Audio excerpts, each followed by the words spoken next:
사랑하는 여러분, 주님의 은혜와 평강이 삶에 늘 함께 하시기를 바라고 축복합니다. 이번 주간 새벽 말씀을 묵상하면서 사무엘하 14장과 15장의 말씀이었는데 저에게는 참 감사한 은혜가 많았습니다. 다윗이 아들 압살롬의 반란을 피해서 예루살렘 궁을 버리고 도피하는 그 과정을 지켜보면서 특히 다윗이 분명히 아들 압살롬과 싸워서 이기든 어떻게 되든 할 수 있음에도 불구하고 다윗은 빠르게 궁을 빠져나가고 도피합니다.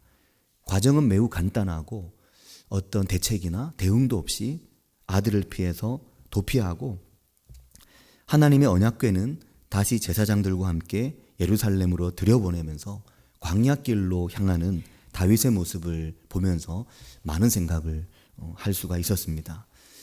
분명히 다윗은 싸울 수 있고 또 전장에서 잔뼈가 굵은 다윗은 아들 압살롬을 제압하는 것이 불가능하지도 않은 일이었다고 많은 성경 주석이 주석을 합니다. 그럼에도 불구하고 다윗은 자신이 지은 죄와 그 죄의 여파로 인해서 이어지고 있는 계속적인 자기 집안의 이 아픔과 슬픈 일들을 당하면서 또 전쟁이 격화될 때 예루살렘 성이 겪어야 되는 고난과 여러 가지를 생각해서 스스로 도피하는 과정으로 나아가고 광야로 향했다고 많이 주석을 하고 있습니다. 이번 주간에 일이 많았습니다. 지난주일 김 전사님이 사임을 하고 저는 모처럼 제가 처음 왔을 때와 같이 한 주간을 혼자 보냈습니다. 혼자 한 주간을 보내니까 아주 또 좋더라고요. 편안하게 혼자 있으니까.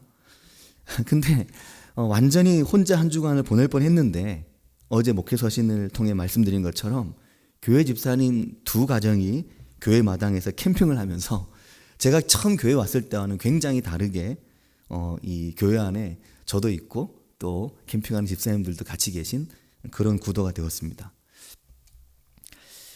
이 부분에 대한 내용들은 어제 목회 서신을 통해서 말씀드렸기 때문에 길게 이야기하지는 않겠습니다. 그리고 우리 교회를 정말 오고 싶어하는 전사님 한 분의 면접을 지난 수요일 날 보았습니다. 성도님께서는 이제 곧 오겠구나라고 생각하시겠지만 결국 오지 않기로 했습니다. 2시간이 넘도록 길게 면접을 보았습니다. 저는 너무너무 마음에 들었고 저는 그분이 오면 참 좋겠다는 생각이 들었는데 그 전사님은 면접을 2시간 본 이후에 제가 부담을 전혀 주지 않았는데 내가 준비가 좀 덜 되는 것 같다라는 생각이 들어서 최종적으로 오지 않기로 했습니다. 송태현 전사님이 교회에 처음 면접을 보러 3년 전 오셨을 때와는 너무나 다른 느낌의 전사님이었습니다. 나이는 한 5년 정도 이번 전사님이 나이가 많긴 한데 송태현 전사님 처음 면접 보러 왔을 때 느낌과는 많이 달랐는데 그렇다고 제가 송 전사님이 그때 마음에 안 들었다 그 얘기는 전혀 아닙니다.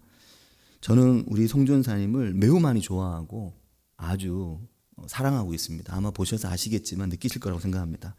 근데 물론 처음에는 굉장히 당황했었습니다.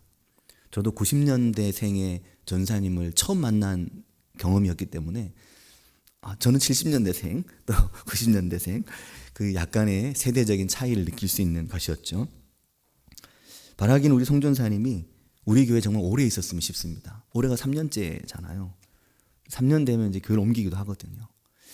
송 전사님 옮기지 말고 교회에 더 오래 있으면서 여기서 결혼도 하고 결혼이야 여기 사람이 하든지 밖에 사람이 하든지 그건 본인이 알아서 하면 되는데 결혼도 하고 전임 사역도 했으면 싶은데 아마 그건 저의 욕심이 아닐까라고 생각을 합니다. 면접을 보러 오셨던 그 전사님은 교회의 목회 서신을 읽으면서 우리 교회를 한눈에 볼 수 있었다고 합니다. 매주 이어지는 목회 서신을 읽으면서 그 사진과 글을 읽으면서 우리 교회가 어떤 교회인지를 느낄 수가 있었고 거의 단숨에 어디까지 읽었냐면 작년에 제가 부산역에 가서 김금자 장로님 어머니 신방을 가려고 갔던 그 부산역에서 깡패와 만났던 그 김밥집 이야기까지 읽었다고 하시더라고요. 목회서신을 읽으면서 우리 교회가 어떤 교회인지가 많이 느껴졌고 본인이 신대원을 졸업하고 이제 교육전사를 끝내고 전임전사로서 사역을 시작해야 될 때 이런 교회에서 한번 목회를 배우면 참 좋겠다 하는 마음이 들었다는 이야기를 하더라고요. 어느 교회로 하나님이 나를 부르실지 또 나는 얼마나 준비가 되어 있는지 이러한 고민을 매우 진지하게 하고 있는 젊은 전도사님이었습니다. 제가 그 나이 때 저를 돌아볼 때 저는 전혀 그렇지 않았던 것 같은데 참 대단하다 그런 생각이 많이 들었고, 그래서 그 홈페이지를 통해서 교회를 샅샅이 살펴본 이후에 무작정 면접을 보고 싶다고 해서 면접을 보러 왔었습니다. 2시간 동안 전사님과 대화하면서 아주 즐겁고 매우 기쁜 면접이었습니다. 그래서 이 전사님에 대한 그 사람으로서 욕심이 많이 났는데 결과적으로 오지 않기로 했고, 하나님께서 그 전사님을 또 선한 길로 인도하실 거라는 생각을 합니다. 그리고 우리 교회에 아이들과 정말 잘 어울리고 또 교사들과 함께 마음을 같이 하며 기도할 수 있는 정말 좋은 아동부 전사님이 빠르게 청빙되도록 성도들께서 많이 기도해 주시기를 바랍니다. 사랑하는 여러분, 이번 주간에 교회 마당에서 캠핑이 있었는데 이번 주간 2번의 새벽에 목요일과 금요일 새벽에 교회 마당에 텐트가 있었죠. 그러니까 교회 마당에 있는 그 텐트와 또 텐트 너머로 보이는 이 들판에 늘 펼쳐지는 그 자욱한 안개를 보면서 저는 텐트 속에서 자고 있는 그 2가정과 또 아이들, 또 그 2가정의 부모님들은 새벽 예배를 나오고 들어가서 이제 아이들과 함께 있는 한 7시, 6시 반 그 시간대에 그 텐트 너머로 멀리 보이는 그 자욱한 안개를 바라보면서 매일 아침 바쁘고 분주하게 하루를 시작하는 성도님들의 일상을 생각해 보는 시간을 특별히 더 가질 수가 있었습니다. 매우 현장감 있는 새벽이었죠.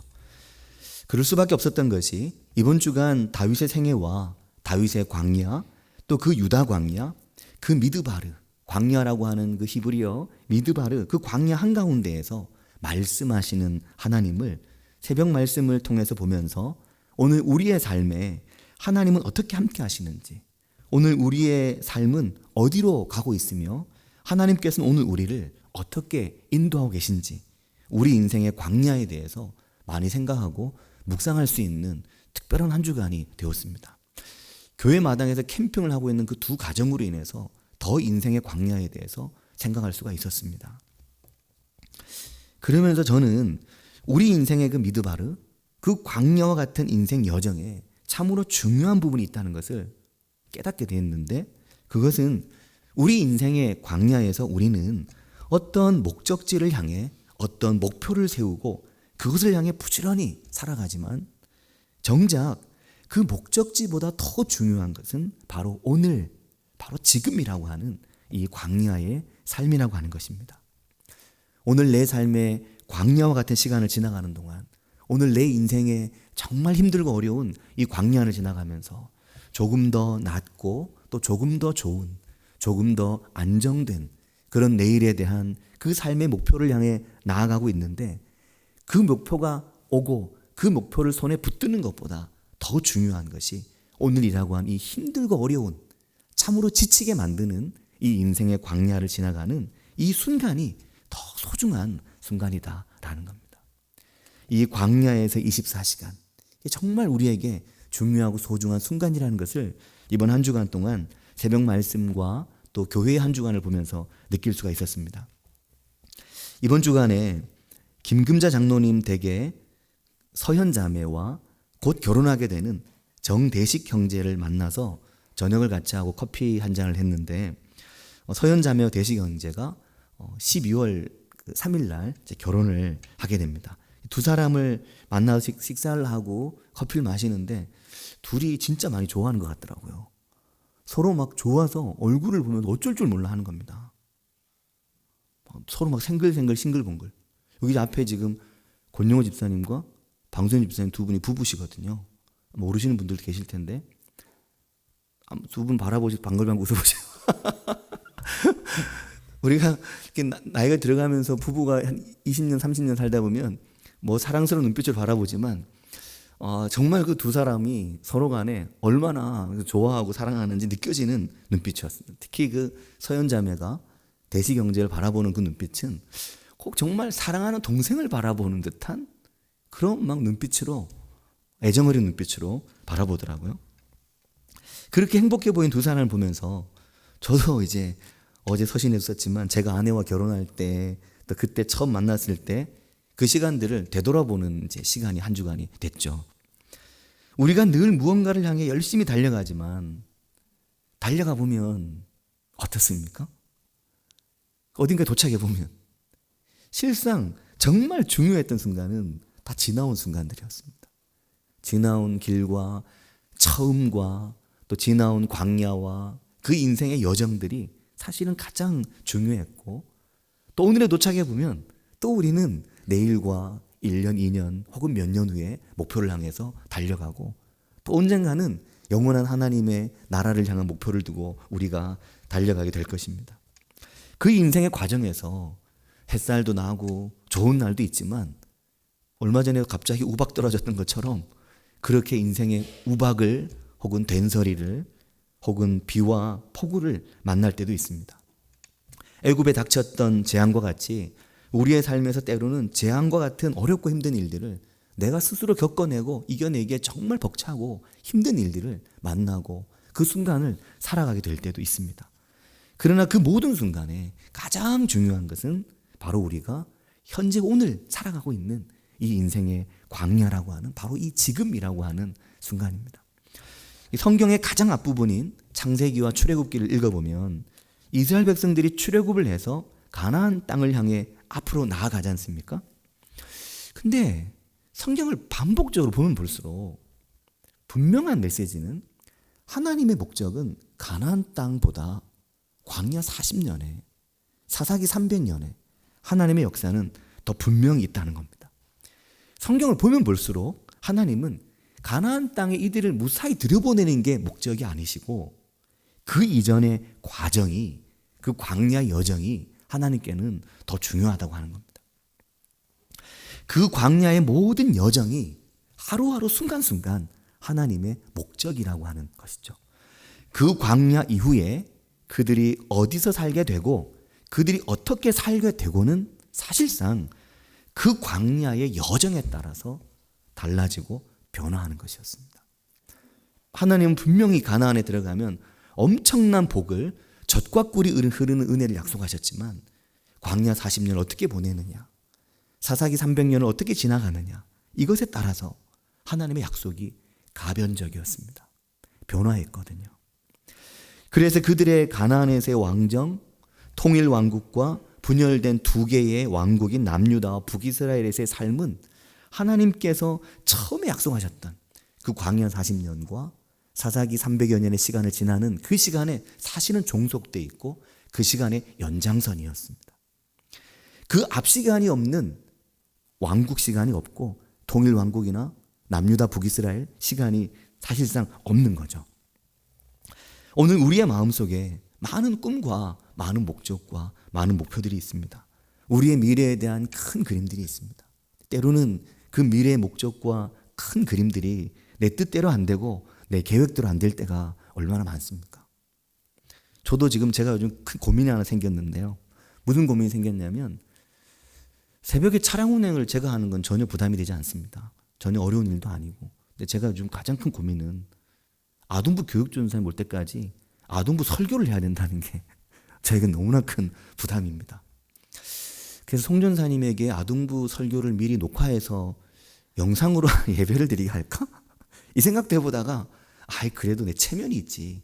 그래도 저도 왕년에는 아동부 설교를 나름 잘한다고 했었는데 다시 한번 해보자 라고 마음 먹고 고민을 하고 머리를 싸매봤는데 요즘 아이들 이야기가 너무 어렵더라고요. 저희 집에 있는 3학년짜리 이야기가 어렵고 이 아이들에게도 어떻게 설교를 해야 될지 엄청난 고민이거든요. 그래서 이번 주에 면접을 본 전사님이 꼭 오기를 엄청 바랬는데 이게 안 되게 되면서 저도 제 삶의 11월이 다가올 11월이 엄청난 혼란 가운데 빠지게 되었습니다. 근데 우리가 가지고 있는 어떤 그림이, 어떤 계획이, 어떤 목표가, 이런 목표는 사실 아무것도 아니지만 성도님들께서 삶에 가지고 있는 인생의 중요한 목표와 계획들은 사실은 죽고 사는 일이고 먹고 살아가는 일이고 내 삶의 가장 중요한 일들이지 않습니까? 그 일들을 계획하고 설계하고 하루하루 준비하며 살아가는데 그 그림이 내 마음대로 되지 않으면, 내 뜻대로 되지 않으면 얼마나 힘들고 얼마나 어렵습니까? 그 속에서 마음의 불안과 마음의 초조함이 우리에게 생기게 됩니다. 그것이 내 삶의 가난, 내 인생의 가난, 내 삶의 적과 꿀이는 내 인생의 목표, 여기까지 아직 가지 못할 때 거기서 오는 두려움과 거기서 오는 불안은 정말 큽니다. 그 초조함은 이루 말할 수가 없죠. 그런데 사랑하는 성도 여러분, 오늘 이 순간, 오늘 이 인생의 여정과 과정 속에 내 속에 불안이 있고 두려움이 있고 초조함이 있지만 하나님께서 그 불안과 그 두려움과 그 초조함 속에 함께 하시면서 하나님 우리에게 너의 불안, 너의 두려움, 너의 초조함 그 속에 내가 함께 있다는 것을 우리에게 가르쳐 주시는 겁니다. 그래서 오늘 인생의 우리의 광야에서 임마누엘로 함께 하신 하나님, 여기까지 도우셨다고 말씀하시는 그 브엘세바의 하나님을 만나지 못하면 가나안에 가도 별 볼 일 없는 것입니다. 사랑하는 여러분, 이스라엘 백성이 출애굽한 이후에 가나안 땅을 들어가기 전에 40년 광야 생활은 가나안으로 가기 위한 그저 하나의 과정에 지나지 않은 것이 아니었습니다. 그걸 우리에게 깨닫게 해주는 하나의 또 사건은 그 광야에서 그들이 뭘 만났냐면 구름기둥, 불기둥을 만났죠. 사실 가나안에 들어간 이후에는 구름기둥, 불기둥이 없었습니다. 하나님이 살아계심, 하나님이 역사하심, 하나님이 빨갛게 불기둥으로 우리 인생의 거대한 구름띠로 함께 하시는 그 구름기둥과 불기둥은 광야에서 만나고 광야에서 경험한 것이었습니다. 그래서 내 인생의 이후에 어떤 광야가 또 펼쳐진다 하더라도 그 인생 가운데 하나님의 구름기둥, 하나님의 불기둥이 있을 것이라는 것을 믿고 가는 것입니다. 새벽 예배가 끝나고 교회 앞에 나가면 우리 교회는 진짜 아주 그냥 성경을 배우기에 너무 아주 최적화된 공간이라는 생각이 드는데 새벽마다 이 광야에 새벽마다 이 구름기둥이 펼쳐지거든요. 위로 쫙 솟은 구름기둥은 아니고 밑으로 쫙 깔린 구름기둥이 펼쳐집니다. 한 10분 정도 아주 짙고 스모그 같은 그건 좀 약간 미세먼지 같기도 한데 과연 저것이 진짜 안개인가 성분 검사를 해봐야 될 정도로 새벽에는 그냥 뿌옇지만 해가 뜨기 시작하면 그 안개가 아래로 쫙 내려앉으면서 이 논 위에서부터 산 한 3부 정도까지 짙은 구름띠가 깔리거든요. 그리고 한 10분 정도 있다가 사라집니다. 그 보면 늘 이 논에 나가 보면 늘 구름기둥 생각하게 되거든요. 하나님의 구름기둥, 하나님의 불기둥이 가나안에 들어가고 나선 없었습니다. 그 살아계신 하나님의 구름기둥과 불기둥은 광야에서 경험한 것이었고요.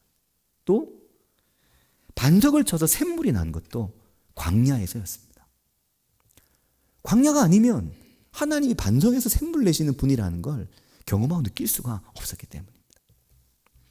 새벽마다 만나를 내려주셔서 그 만나로 살아갈 수밖에 없게 하셨던 것도 광야였습니다. 하나님 우리 인생의 샘물이시고 하나님 우리 인생의 만나시구나. 이걸 경험한 것이 광야였습니다. 그게 그들의 인생에 더 중요하고 더 소중한 것이었습니다. 그래서 그 살아계신 하나님을 경험한 기억이 있고 그 하나님을 아는 세대는 하나님의 역사의 다음 세대가 되지만 그 생생하게 살아계신 하나님을 모르고 경험하지 못한 세대는 하나님의 역사에서 다음 세대가 아닌 다른 세대가 되어버리고 마는 것입니다. 광야가 없는 가나안이라는 건 전혀 없는 것입니다. 왜 그렇습니까? 왜 그럴까요? 왜 우리 인생의 광야가 이와 같이 중요할까요? 이것을 이번 한 주간 동안 새벽 말씀을 통해서도 보았고 하나님께서 우리에게 말씀하시는데 왜 그랬냐면 우리 인생의 광야라고 한 이 히브리어 미드바르라고 하는 말, 이 말은 새벽에도 말씀드렸지만 하나님의 말씀을 말할 때 말하는 그 말씀이라고 하는 말 다바르라고 하는 바로 그 말씀이라는 다바르라고 하는 말에서 광야라고 하는 미드바르라고 하는 말이 나왔기 때문입니다. 이 말씀이라고 하는 다바르라고 하는 말은 어원인데요. 원형이 되는 말인 거죠. 다바르라고 하는 말은. 그래서 미드바르라는 드바르라는 말, 다바르 뒷부분이 똑같잖아요. 미드바르는 다바르가 변형된 겁니다. 그래서 새로운 뜻을 갖게 됐는데 광야를 미드바르라고 부르는 거죠. 왜 그렇게 부를까요? 새벽에도 말씀드렸지만 그 이유는 우리 인생의 광야가, 우리의 삶의 광야가 하나님의 살아계신 그 생생한 말씀이, 그 다바르가 살아계신 곳이라는 뜻을 히브리어가 가지고 있는 것입니다. 그게 하나님께서 우리에게 말씀하시는 거죠. 이 다바르라고 하는 말, 이 말에 여러 가지 뜻이 있는데 말하다, 대화하다, 약속하다, 특히 교감하며 대화한다.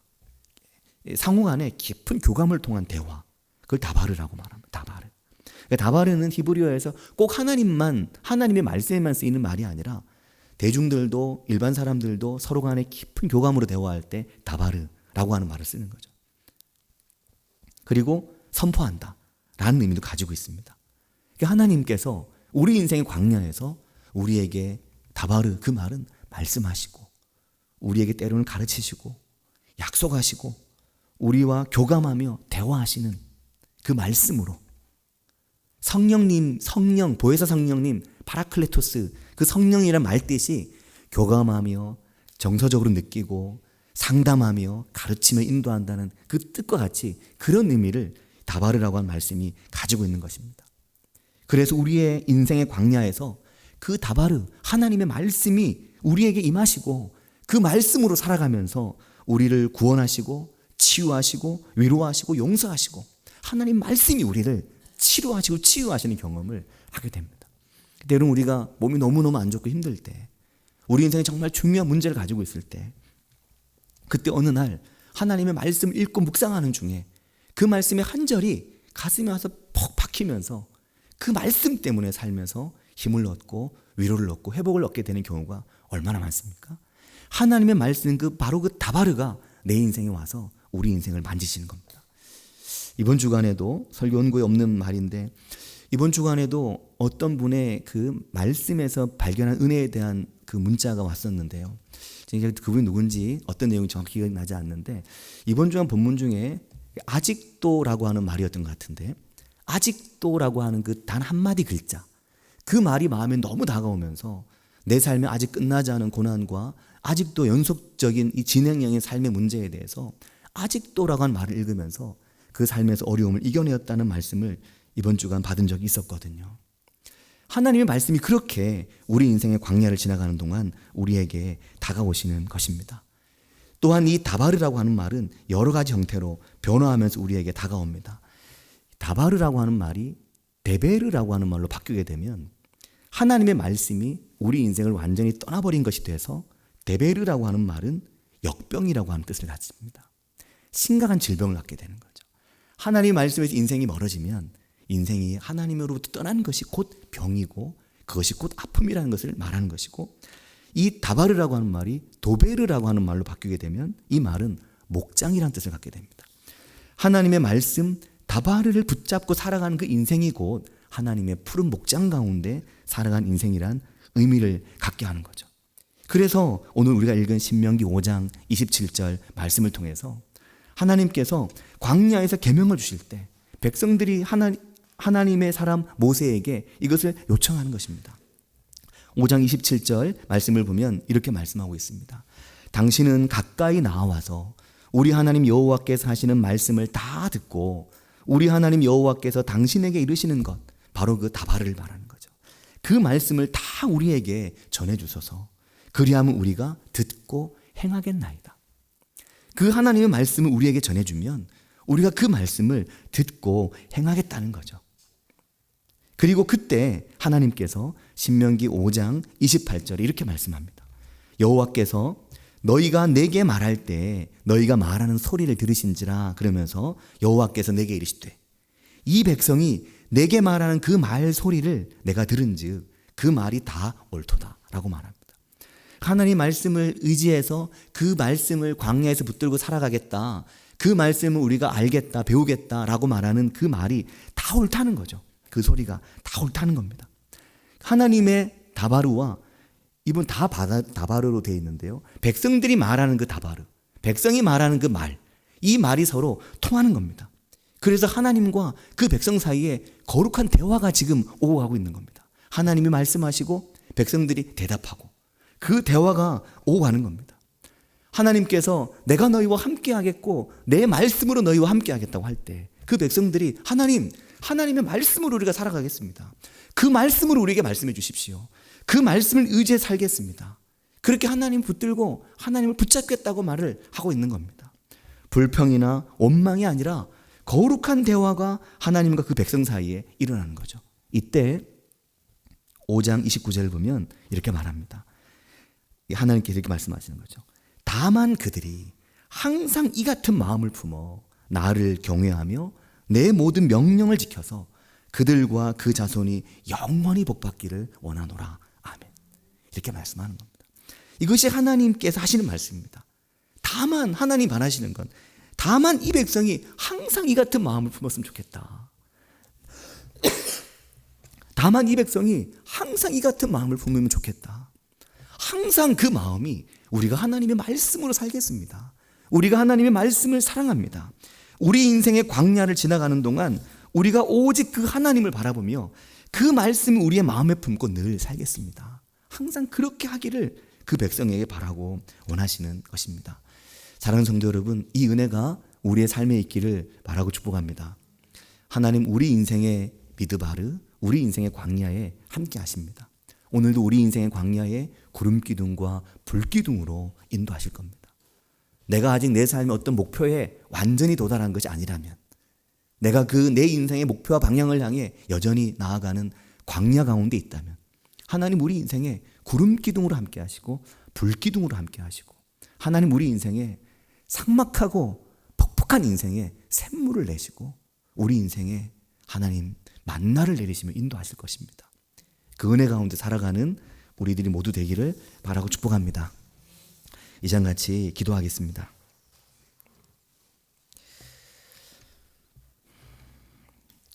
하나님 우리 인생의 광야에 늘 함께 하시고 늘 우리를 인도하시는 분입니다. 그 하나님과 동행하고 그 하나님과 함께 살아가기를, 내 인생의 광야에서 하나님의 말씀을 의지해 살아가기를, 너희가 항상 이 같은 마음을 품으라고 말씀하시는 하나님의 말씀과 같이 우리 속에 그 마음이 항상 있기를, 그래서 우리의 인생의 광야에서 구름기둥이 필요할 때, 불기둥이 필요할 때, 샘물이 필요하고 만나가 필요할 때 우리를 먹이시고 우리의 목을 축이시고 우리 인생을 인도하시는 그 기적의 하나님, 그 능력의 하나님과 동행하는 그런 인생이 내가 되길 원합니다. 가족 한 목소리로 기도하겠습니다.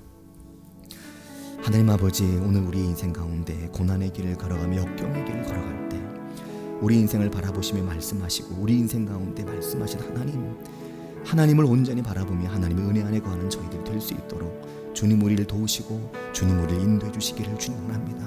아버지 역사하여 주시옵소서. 인생의 광야에서 길을 찾지 못할 때, 인생의 광야에서 방향을 잃어버렸다 싶을 때, 내가 어디로 가고 있으며 내가 어디에 머물고 있는지, 내 인생의 광야가 어디쯤인지 알 수 없을 때 오늘 내 인생의 광야에 함께 하시며 오늘 내 인생의 광야에서 구름기둥을 일으키시며 불기둥을 일으키시며 우리 인생을 인도하시며 내 인생이 목이 말라 참으로 죽을 것만 같을 때 우리 인생의 목을 축이게 하시고 내 인생이 배고파 내일 먹을 것을 알 수 없을 때 우리를 만나러 먹이시는 하나님과 동행하는 저희들이 될 수 있도록 주님 우리를 인도해 주시기를 주님 원합니다. 하루하루 매 순간순간마다 하나님의 인도하심을 바라보며 하나님의 동행하심을 바라보며 살아가는 저희들이 될 수 있도록 인도해 주셔서 주의 말씀이 우리 인생에 임하시고 그 말씀을 붙들고 살아가는 저희들이 되게 해주시기를 주님 원합니다. 아버지 저희와 동행하여 주시옵소서. 주님을 인도해 주시기를 주님 원합니다. 아버지 주님 함께 주시기를 원합니다.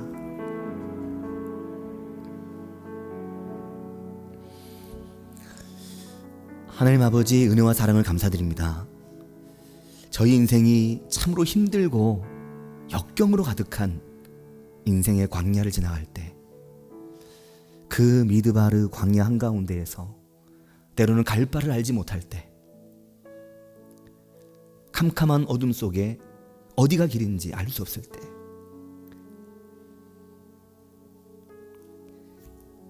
우리 인생에 길을 내시고 우리 인생에 불빛을 비추시며 우리 인생을 두꺼운 구름 기둥으로 인도하시는 그 하나님을 날마다 바라보며 살아가는 저희들이 될 수 있도록 인도해 주시기를 주님 원합니다. 우리 인생에 샘물을 내시며 우리 인생에 만나를 먹이시며 인도하실 하나님, 오직 광야에서만 만나고 오직 광야 같은 인생에서만 경험할 수 있는 그 살아계신 하나님과 동행하며 우리 인생의 인생의 여정을 지나가는 저희들이 될 수 있도록 인도해 주시기를 주님 원합니다.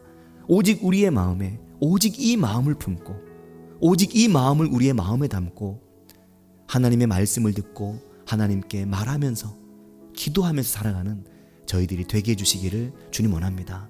하나님 아버지, 저희들 중에 육신의 질병의 문제로 기도하고 있는 이들이 있습니다.